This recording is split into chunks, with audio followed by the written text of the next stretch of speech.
D സീറോയ്ക്ക് ശേഷം രാഹുൽ സദാശിവൻ ഒരുക്കുന്ന പുതിയ ചിത്രത്തിൽ മഞ്ജു വാര്യർ പ്രധാന വേഷത്തിലെത്തുമെന്ന് റിപ്പോർട്ട്.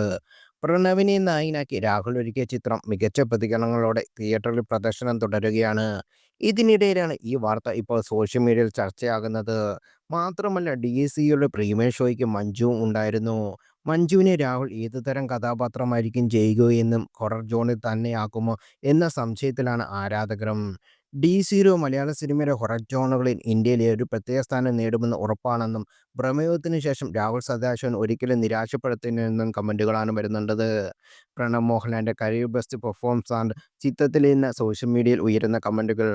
പ്രണവിന് ഇതുവരെ കാണാത്ത ഭാവത്തിലാണ് ചിത്രം അവതരിപ്പിച്ചിരിക്കുന്നത് എന്ന അഭിപ്രായമുണ്ട്. സിനിമയ്ക്ക് 100 കോടി ഉറപ്പിക്കുമെന്നും പ്രേക്ഷകർ പറയുന്നു. തിരക്കഥയ്ക്കും സംവിധാനത്തിനും പ്രകടനത്തിനും മാത്രമല്ല, ക്രിസ്റ്റഫ് സേവർ ഒരുക്കിയ പശ്ചാത്തല സംഗീതത്തിനും മികച്ച പ്രതികരണം നേടാൻ കഴിയുന്നുണ്ട്. സൗണ്ട് ഡിസൈനും ക്യാമറയും എഡിറ്റിംഗും അടക്കം എല്ലാ സാങ്കേതിക മേഖലകളും കയ്യടി വാരിക്കൂട്ടുന്നു.